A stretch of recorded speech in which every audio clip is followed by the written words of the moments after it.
merangkum 500 batu pantai barat Laut Borneo seluas 48,000 batu persegi ialah Sarawak, negeri terbesar dalam Malaysia.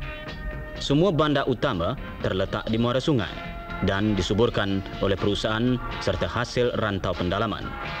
Ketenteraman umat di ulu sungai memupuk kemakmuran bandar-bandar pesisiran.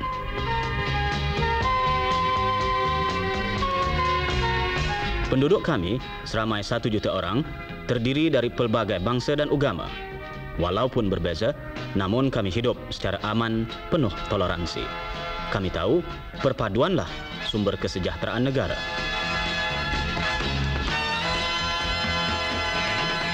Peristiwa paling bermakna sejak kami merdeka ialah pilihan raya sulung secara langsung untuk Kaunsil Negeri pada tahun 70.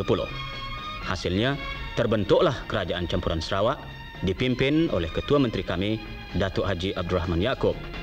Kerajaan yang kami pilih berikrar untuk berkhidmat kepada rakyat serta mengukir zaman baru yang aman, maju dan makmur. Ia berazam untuk meningkatkan taraf hidup rakyat dan membetulkan keadaan ekonomi yang tidak seimbang dalam masyarakat.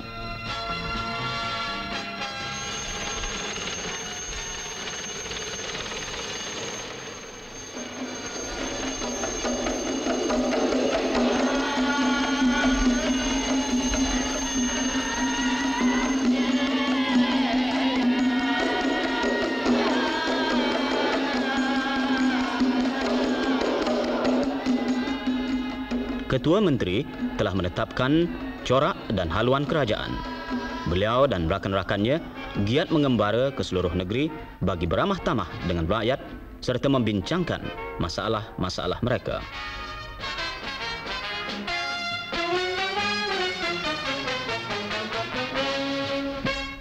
Datuk Haji Abdul Rahman Yaakob bertekad bahawa dasar pelajaran kami mestilah sejajar dengan dasar pelajaran kebangsaan.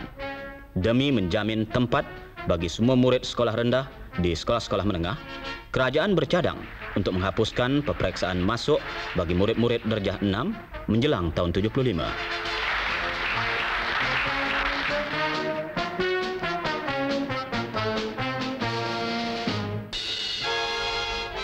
Rancangan untuk mengubah keadaan sosial dan ekonomi telah pun dilancarkan. Kini, hasil pembangunan jelas ketara. Paling menggalakkan ialah sambutan serta kerjasama penduduk desa. Lahirlah semangat baru dan kami sungguh bangga menjadi warga negara Malaysia yang bebas dan merdeka.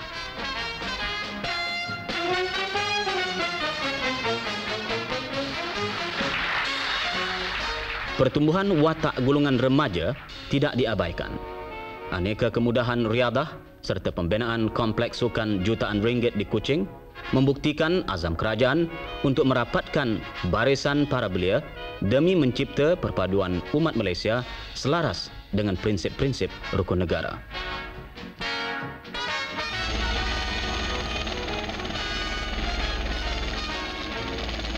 Di bawah rancangan Malaysia kedua, 608 juta ringgit telah diuntukkan bagi pembangunan Sarawak, 2 kali ganda jumlah yang dibelanjakan dalam rancangan Malaysia pertama.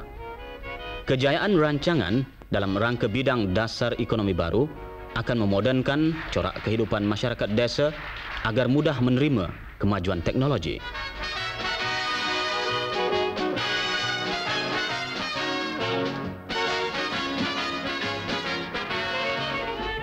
Sarawak ialah negeri pengeluar serta pengeksport hasil pertanian. Pada tahun 71, walaupun harga getah dan kayu kayan turun, kami memperoleh imbangan perdagangan berjumlah hampir 100 juta ringgit. Ini adalah berkat kelarisan lada hitam dan minyak petrol. Jika keadaan demikian berterusan, ekonomi kami pasti meningkat. Dengan jatuhnya harga getah, kerajaan sedang giat mempelbagaikan usaha pertanian.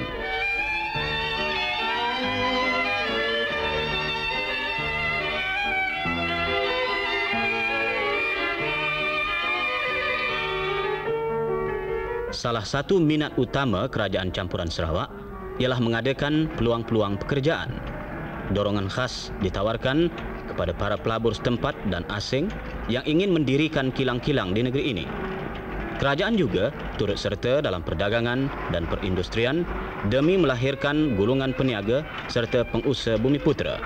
Kami bangga dan giat berusaha untuk membina keteguhan ekonomi serta kemakmuran negara.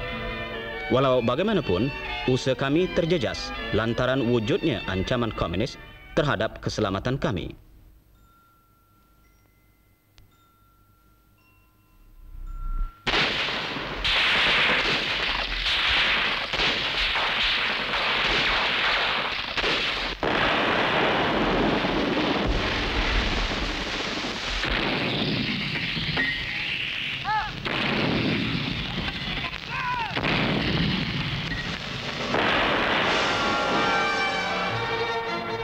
Kerajaan campuran Sarawak berazam untuk menghapuskan keganasan di seluruh negeri.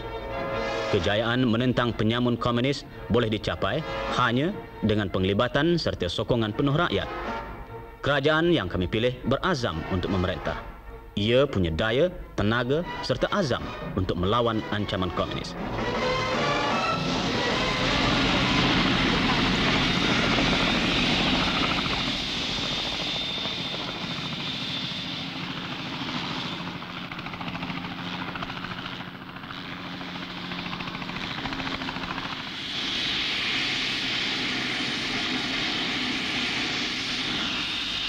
Beberapa gerakan keselamatan telah dilancarkan dengan jayanya bagi menentang ancaman komunis di Sarawak. Ianya adalah paduan usaha tentera dan pihak berkuasa awam. Pengganas komunis diburu keluar dari sarang mereka.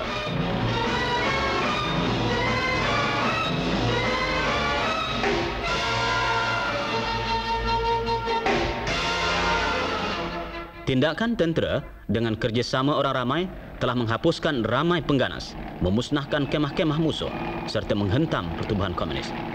Rondaan saban waktu oleh pasukan keselamatan berjaya menumpaskan pengganas atau memburu mereka ke hutan jauh dari sumber bekalan makanan.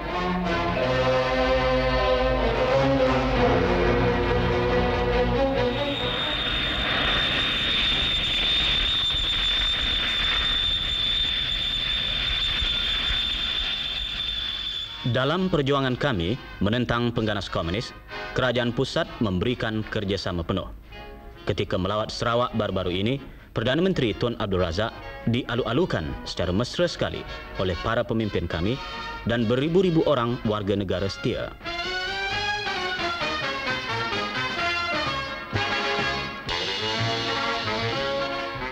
Di Ibu Pejabat Polis, Tun Razak diterangkan tentang keadaan keselamatan negeri. Pertubuhan Komunis Sarawak ialah kumpulan kecil anasir-anasir curang yang ingin menggulingkan secara kekerasan kerajaan Sarawak yang terpilih sah. Demi mencapai matlamat, mereka mengancam, mengugut dan membunuh kejam orang-orang yang tak berdosa. Ini tingkah laku pengecut. Kami tidak akan membenarkan mereka membawa bala kepada rakyat dan negara.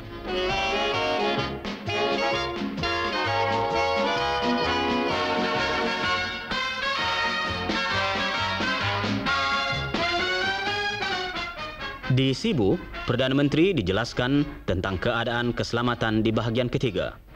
Selain dari keganasan bersenjata, penyamun komunis berusaha untuk menyemaikan rasa curiga di kalangan puak pribumi. Tapi mereka gagal. Hasil maklumat dari orang ramai, pasukan keselamatan telah membunuh dan menawan beratus-ratus orang penyamun komunis. Banyak senjata dan bekal-bekalan komunis turut juga dirampas.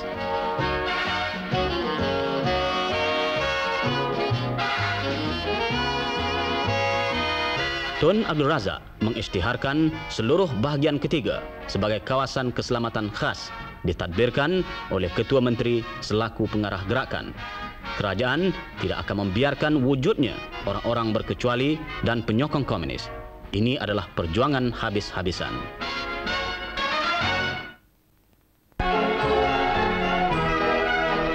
Lantaran sebab-sebab pentadbiran, bahagian ketiga telah diasingkan dari lelain bahagian Sarawak. Sementara itu, Badan Keselamatan Rajang atau RASKOM terbentuk bagi menjamin penyelarasan di antara pentadbiran awam dan tentera dalam hal-hal yang berkait dengan pertahanan serta pembangunan.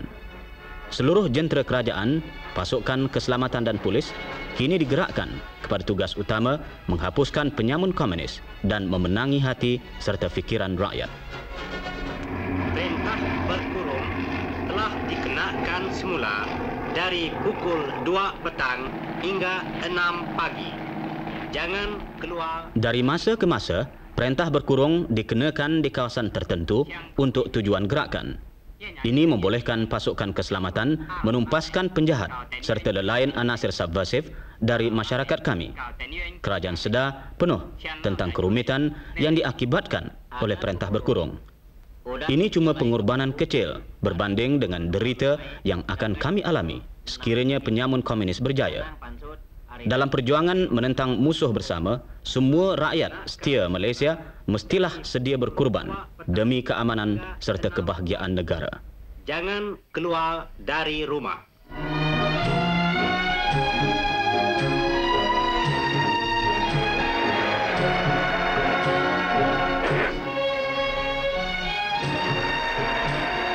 Semasa perintah berkurung, pihak berkuasa telah berusaha untuk meringankan beban orang ramai. Para pegawai Jabatan Penerangan membantu mereka yang terkandas, yang sakit segera dilayan. Malah, para pegawai kerajaan menolong belikan makanan dan barang-barang dapur bagi mereka yang terkurung di rumah masing-masing.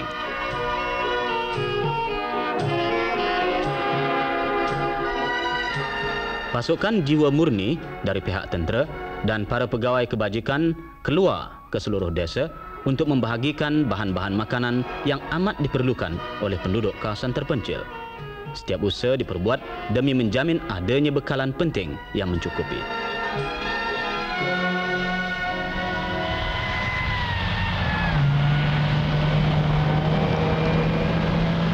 Kini, kebanyakan rakyat yakin betapa perlunya perintah berkurung sebagai cara untuk mengesan anasir-anasir jahat. Sementara itu, pasukan keselamatan merancakkan tekanan terhadap musuh. Pengganas sentiasa terdesak.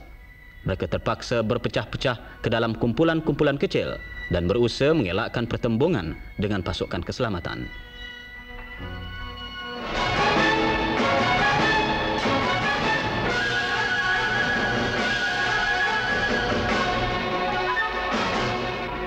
Dalam banyak gerakan, kem-kem musuh ditemui. Setengahnya punya kemudahan untuk membikin senjata dan alat peletup. Tertawannya banyak senjata yang ditinggalkan oleh musuh ketika melarikan diri jelas membuktikan bahawa pihak pengganas tidak sanggup menentang pasukan keselamatan yang giat mengatur tekanan secara terus-menerus.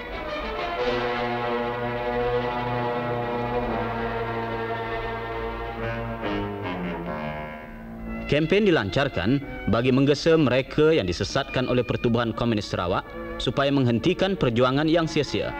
Hasilnya, semakin ramai keluar menyerah diri. Mereka yang insaf menerima layanan yang bertimbang rasa dari kerajaan.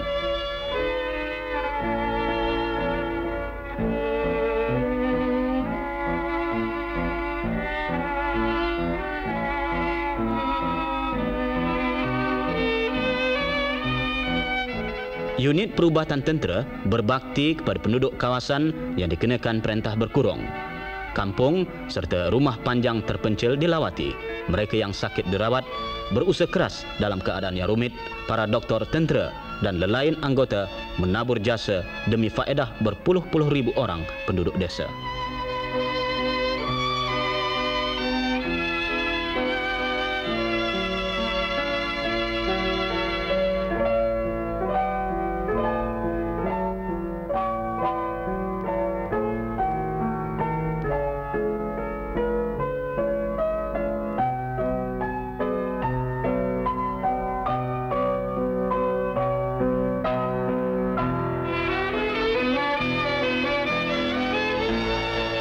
Sentiasa dihambat oleh pasukan keselamatan, kecewa dengan perjuangan yang sia-sia, ramai belia yang terpedaya menyerah diri kepada pihak berkuasa. Di satu sidang akhbar baru-baru ini, Lim Kuang Ming, bekas komunis yang berpangkat tinggi, mendedahkan adanya rebutan kuasa di kalangan Pertubuhan Komunis Sarawak. Pimpinan mereka tidak bermaya. Ketua Menteri merangkap pengarah gerakan Datuk Haji Abdul Rahman Yaakob melawat sekerap mungkin kawasan gerakan yang dikelolakan oleh Raskom. Beliau memuji pasukan keselamatan kerana keberanian mereka menentang musuh. Datuk berpuas hati dengan kerjasama erat antara pihak berkuasa awam dengan tentera dalam gerakan bersama menentang pengganas komunis. Beliau menganggap paduan usaha tersebut sesuai dan tepat benar.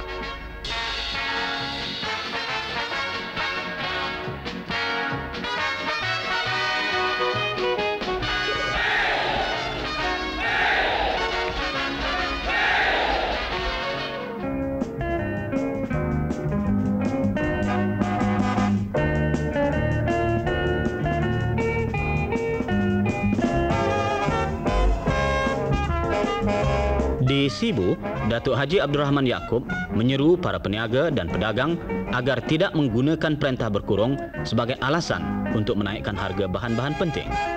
Para pemimpin masyarakat di Sibu mengikrarkan taat setia serta sokongan mereka terhadap kerajaan campuran dalam usaha menghapuskan pengganas komunis di bahagian tersebut. Apabila pengganas-pengganas kian resah dan terkepung, mereka pergi ke rumah-rumah panjang bagi mencari makanan serta tempat berteduh. Kerajaan menyeru puak peribumi supaya bangun menentang pengganas. Jika perlu, mereka akan dikumpulkan semula dan diberikan senjata supaya dapatlah mereka mempertahankan rumah serta keluarga masing-masing. Berucap kepada para pelajar sekolah menengah di Sibu, Ketua Menteri menyeru mereka agar berwaspada kerana pihak komunis cuba meresapkan pengaruh ke sekolah-sekolah melalui pergerakan pelajar. Ujarnya, faham kebangsaan bermakna setia kepada Malaysia yang merdeka. Nama dan keturunan mungkin berbeza, tapi semua yang memegang kad pengenalan biru adalah rakyat satu negara. Faham kebangsaan tulen melampaui kepentingan perkauman dan serantau. Kita mestilah cintakan nusa serta berusaha demi kebahagiaan dan kemakmuran Malaysia.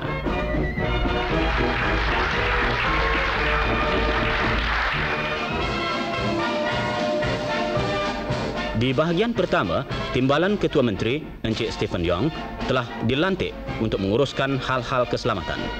Walaupun ancaman komunis telah berkurangan oleh kerana berjayanya gerakan-gerakan Jala Raja dan Hentam, masih ada lagi saki-baki komunis di bahagian tersebut.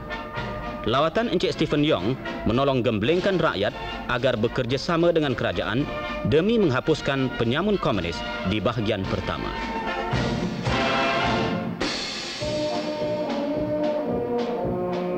Di satu rapat raksasa di Sibu, Ketua Menteri menerangkan Raskom dibentuk supaya semua penduduk di bahagian ketiga dapat disedarkan untuk bersiap sedia bahu-membahu menghadapi ancaman komunis. Kemudian, beliau melancarkan peringkat baru dalam perjuangan rakyat menentang pengganas dengan mengumumkan penubuhan pasukan kawalan.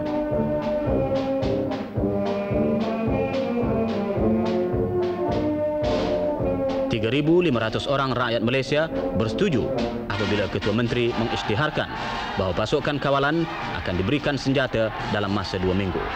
Mereka berikrar menyokong kerajaan campuran demi menumpaskan penyamun komunis.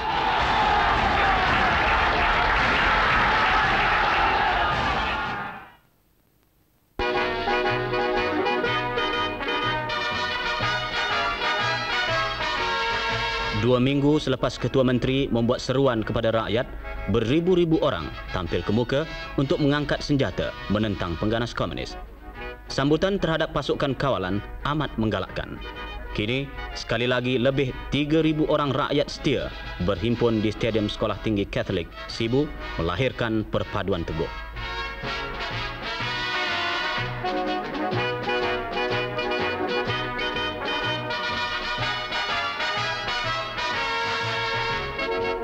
Datuk Haji Abdul Rahman Yaakob menyeru rakyat agar berwaspada, melaporkan segera orang yang disyaki kepada pihak berkuasa supaya gerakan susulan dapat dilancarkan. Kita mesti bersatu. Bagi setiap pengganas yang terhapus, hadiah akan diberikan, ujar dia.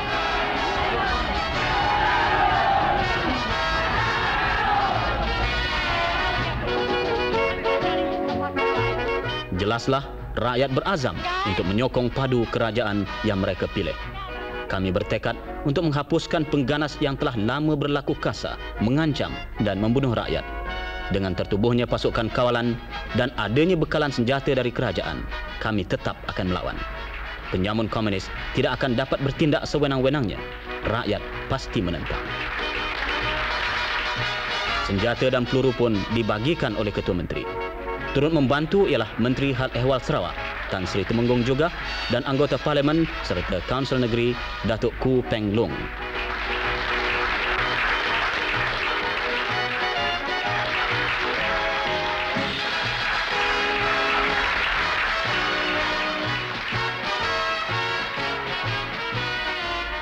Keanggotaan pasukan kawalan terbuka kepada setiap orang lelaki yang berumur 18 tahun tapi belum meningkat 55 tahun. Sebagai mata dan telinga kerajaan, pasukan akan memainkan peranan penting dalam pertahanan negara. Selain dari dibenarkan membawa senjata, pasukan kawalan berkuasa untuk menangkap tanpa waran, pengganas atau sebarang orang jahat. Pasukan akan dilatih oleh polis dan tentera.